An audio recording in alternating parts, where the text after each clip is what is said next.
أعوذ بالله من الشيطان الرجيم. بسم الله الرحمن الرحيم.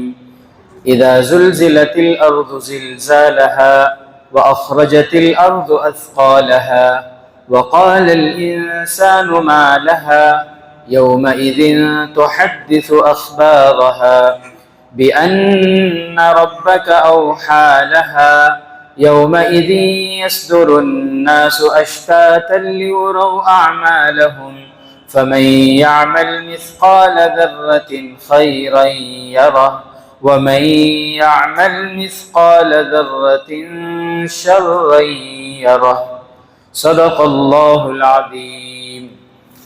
رب ذوالجلال کا بے انتہا کرم، اس کا فضل اور احسان، اللہ تعالیٰ نے ہمیں روزہ رکھنے اور تراویح پڑھنے کی توفیق عطا فرمائی. میرے محترم بزرگ عزیز دوستوں، جیسا کہ آپ تمام جانتے ہیں، رمضان المبارک کا تیسرا عشرہ یعنی آخری عشرہ شروع ہو چکا ہے. آج 21ویں رات ہے رمضان کی. ایک حدیث کے مطابق تاخرات بھی ہے. امی جان حضرت عائشہ رضی اللہ تعالیٰ عنہ کی جو حدیث ہے کہ اللہ کے نبی صلی اللہ علیہ وسلم نے فرمایا، شب قدر کو رمضان کے آخری عشرے کی تاخراتوں میں تلاش کرو. ایک روایت کے مطابق تاخرات 20 کی رات ہے، 22 کی رات ہے، 24 کی رات ہے، یہ تاخراتیں ہیں. اور ایک روایت کے مطابق تاخرات 21 کی رات، 23 کی رات، 25 کی رات. یہ دو روایتیں ہیں. کتنی روایتیں ہیں؟ دو روایتیں ہیں. یہ زیادہ راجح ہے، علماء کا رجحان زیادہ اس پر ہے. سمجھ تاخراتوں کے سلسلے میں عام طور پر لوگوں کے دلوں میں ایک ذہنوں میں جو غلط فہمی ہے وہ یہ کیا سمجھیں کر کو بولے تو جاگنے کی رات ہے. کیا سمجھیں ہمیں؟ جاگنے کی رات. تاخرات بولے تو کیا جاگنا سو. جاگنے کی رات نہیں ہے، یہ عبادت کی رات ہے. جو جاگنا چاہتے ہیں وہ عبادت نہیں کر پائیں گے. کیوں؟ اس لیے کہ جاگنا ان کے ذہن میں ہے. اب جاگنے کے واسطے کیا کرنا؟ چائے پینا، ہریرا پینا. جاگنے کے واسطے کیا کرنا؟ کس کا تو بھی بیان رکھنا، بیان کے بعد دوستان سے ملنا. جاگنا. اب جاگنے کے واسطے کیا کرنا؟ گپ شپ کرنا، یہ محلے سے وہ محلے کو جانا. کیوں بولے تو جاگنے کی رات نہ. بہت سے نوجوان تاخراتوں میں شاپنگ کرنا. عید کی شاپنگ کب کرنا؟ سو جاگنے کی راتوں میں. جاگنے کی رات نہیں ہے، عبادت کی رات ہے. یہ کیسی رات ہے بولو؟ عبادت کی رات. اور آپ جانتے ہیں عبادت جاگ کر بھی ہوتی ہے، سو کر بھی ہوتی ہے. میرے طرف سے بولا تو میری بات میرے منہ پر مار ڈالو. جناب آقا محمد الرسول اللہ صلی اللہ علیہ وسلم نے فرمایا، جس بندے نے عشاء کی نماز جماعت کے ساتھ پڑھ کر سویا گویا کہ اس نے آدھی رات عبادت کی. ایک اور حدیث میں فرمایا، جس نے پھر فجر کی نماز بھی جماعت کے ساتھ پڑھ لی گویا اس نے پوری رات عبادت میں گزار دی. کون بول رہی سو؟ ویسے نہیں. کون بول رہی سو؟ اچھا، جاگ کر عبادت کرنا بڑی فضیلت ہے، بڑی فضیلت ہے، ثواب بہت ہے، لیکن احتیاط بھی بہت ضروری ہے. احتیاط بھی بہت ضروری ہے. جاگ کر عبادت کریں جن کو طاقت ہے، ہمت ہے، قرآن پڑھیں. جاگ کر عبادت کرنے کا مطلب یہ نہیں ہمارے ذہن میں کیا بولے تو بیان ہونا چاہیے تو عبادت اس نہیں. اجتماعی عبادت ثابت نہیں ہے.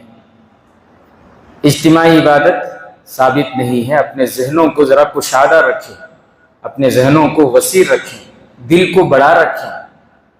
صحیح بات ہے. ہمارا مذہب، ہمارا دین بہت بڑا ہے، اس کے اندر بہت وسعت ہے. آج اس سلسلے میں اتنی کن ذہنی اور اتنی کم سوچ. ہر انسان یہ سوچتا میں ونٹی جنتی باقی پورے جہنم. ویسا سوچ رہی سو. صحیح بات ہے. اللہ حفاظت فرمائے. بھئی حنفی بھی جنتی، شافی بھی جنتی، مالکی بھی جنتی، حنبلی بھی جنتی، سب جنتی ہیں، لیکن حنفی کے مسجد کو کنتب شافی آئے تو ایسا دیکھتے ہیں کیا کہ انہیں الگ ہی ان کی دنیا چلگ گئی ہے۔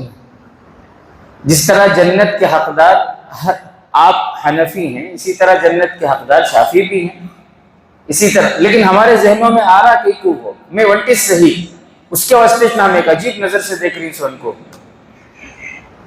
یہ غلط ہمارے ذہنوں میں جو بیٹھا ہوا ہے غلط ہے۔ اللہ کی جنت بہت بڑی ہے، اللہ کی رحمت بہت وسیع ہے، دینے والا دیتا انہیں، کئی کو ہمیں کئی کو وہ کن ذہنی، ہمیں کئی کو چھوٹا دل رکھ لیتے ہیں۔ اللہ کے بندے ہیں، اللہ کی عبادت کر رہے ہیں، سب جنت میں جائیں گے انشاءاللہ۔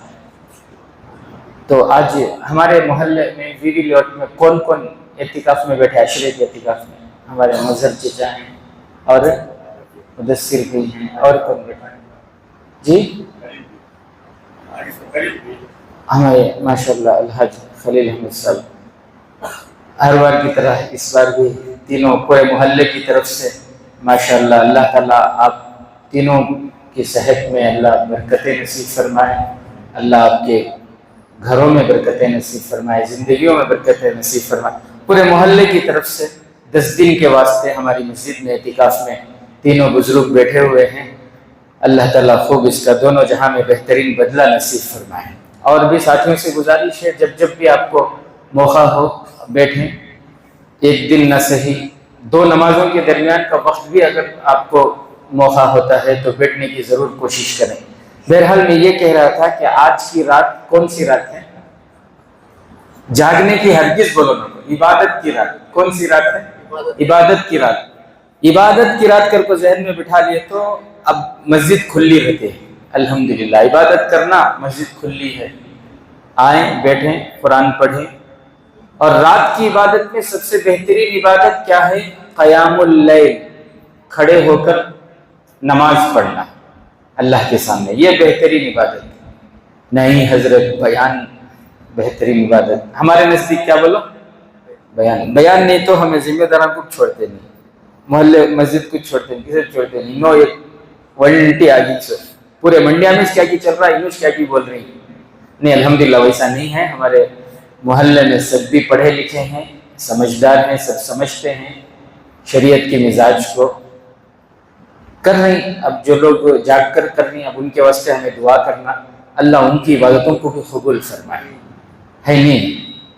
اب ہمارے اندر طاقت ہے جاگ کر کرنے کی، کرنا، طاقت نہیں ہے بات کرنے دل کر رہا، موبائل میں یہ وہ ٹائم پاس کرنے دل کر رہا، ہرگز نہ کو، ہرگز نہ کو۔ 2 گھنٹے تمہیں قرآن پڑھے، 10 لازے موبائل میں غلط چیزاں دیکھ لیے بولو، غلط نگاہ پڑے گی بولو، وہ 2 گھنٹے کی عبادت بیکار ہوگی۔ 3 بجے تک عبادت کرے، 3 بجے نکل کو کون سے کی دوست کو اٹھا کو بات چیت کرتے کرتے رات کو مفتی صاحب کو کیا با ہوگا تو سو مسجد میں بیٹھ کو غیبت شروع کرے بولو، وہ 3 گھنٹے تک عبادت کرے، پوری غارت ہو، بس سمجھ رہی۔ تو اس کے واسطے جن کو جاگ کر عبادت کرنے کی طاقت ہے ضرور جاگ کر کریں، جن کو ڈر ہے کہ نہیں میں موبائل میں مشغول ہو جاؤں گا یا بات چیت میں مشغول ہو جاؤں گا یا گھومنے پھرنے میں مشغول ہو جاؤں گا، تو ان کے لیے بہتر ہے وہ سو جائیں، وضو کر کے سوئیں، اور پھر جب اٹھیں تہجد کو اٹھیں، تہجد کی نماز پڑھیں، اللہ کے سامنے روئیں۔ رات میں اگر شب قدر ہوگی تو ضرور اللہ وہ عبادت نصیب فرمائیں گے۔ یہ تو زائد باتیں تھیں، ایکسٹرا باتیں تھیں جو آپ کے سامنے آ گئی آج کی رات کے تعلق سے۔ اصل ہماری تفسیر چل رہی تھی، تھوڑی دیر تفسیر ہو جائے، کیا آپ لوگوں کی رائے؟ تھوڑی دیر تفسیر ہو جائے۔ تفسیر یہ چل رہی تھی کہ کچھ خوش نصیب ایسے ہیں جن کو کل قیامت کے دن اللہ کے عرش کا سایہ نصیب ہوگا۔ ان میں سے ایک امام عادل، انصاف کے ساتھ جس نے حکومت کی، اور پھر اس کے ضمن میں یہ بات آئی انصاف کے ساتھ جو زندگی گزارنے والے ہوں گے وہ ایسے خوش نصیب ہیں، ان کو کل قیامت کے دن اللہ کے عرش کا سایہ نصیب ہوگا۔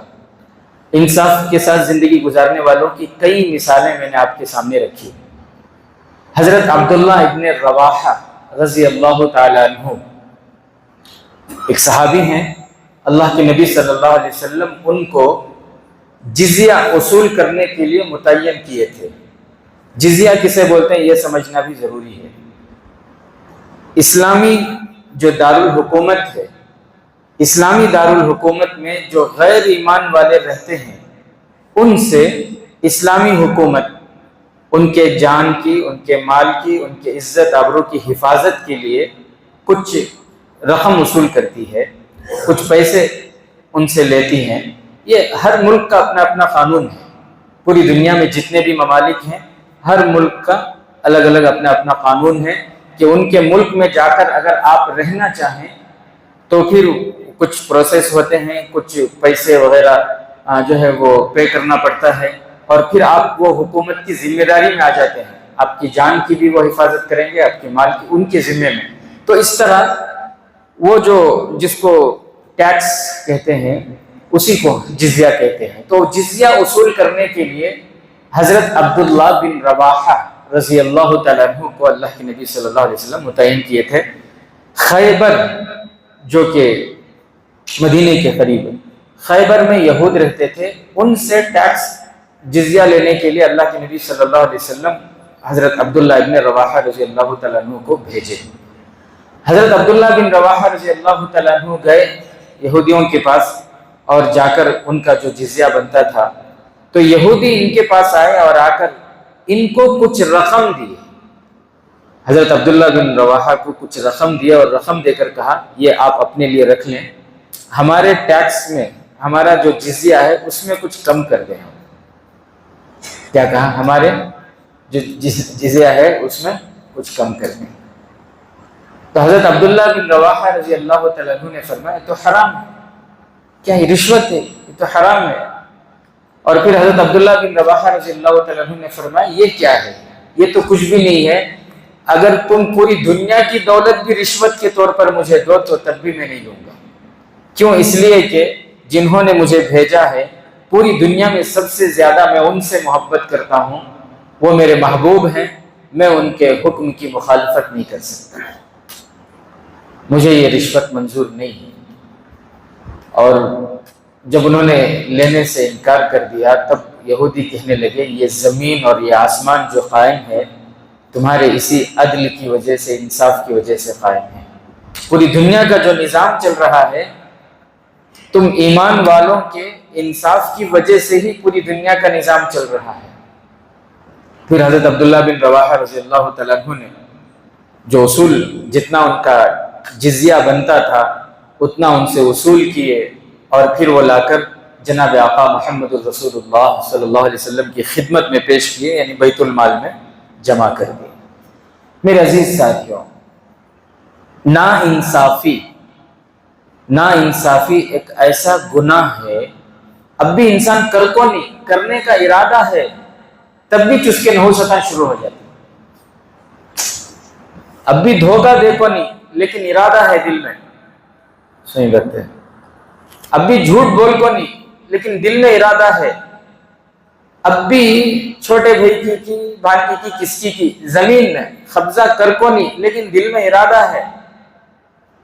تو جب ناانصافی کا ارادہ انسان کر لیتا ہے اس کی نحوستیں شروع ہو جاتی ہیں۔ ایک مولانا ہے علامہ دمیری رحمۃ اللہ علیہ، ان کی ایک کتاب ہے حیات الحیوان، کتاب کا نام ہے حیات الحیوان، جانوروں کی زندگی کے بارے میں انہوں نے اس میں بہت زبردست کتاب ہے، آپ پڑھیں بہت آپ خوش ہو جائیں گے، جانوروں کی زندگی کے بارے میں انہوں نے اس میں لکھا ہے۔ اس میں انہوں نے ایک واقعہ لکھا ہے کہ ایک بادشاہ ایک مرتبہ شکار کرتے ہوئے، شکار کے شوقین ہوتے تھے پہلے، تو شکار کرتے ہوئے پورے مجمع سے پچھڑ گیا اور شکار کے لیے جاتے تھے، بہت بڑی جماعت لے کے نہیں جاتے تھے، جو ماہر ایک دو ہیں ان کے ساتھ ہی جاتے تھے۔ بہرحال تو بادشاہ اکیلا شکار کے لیے چلا گیا اور شکار کرتے کرتے وہ ایسی دھن نہیں بنتے، آج تمہیں دیکھے رہی ہو مچھی پکڑنے والے رہتے نہیں، ان کو شکار کرنے مچھی، وہ بھی ایسی دھن، صبح کا ناشتہ بھی نہ کو، دوپہر کا کھانا بھی نہ کو، صبح سے شام تک پڑے رہتے ہیں، نہیں ملا تو پرواہ نہیں، مانچ رہتی ہوں۔ تو وہ شکار کا ایک جنون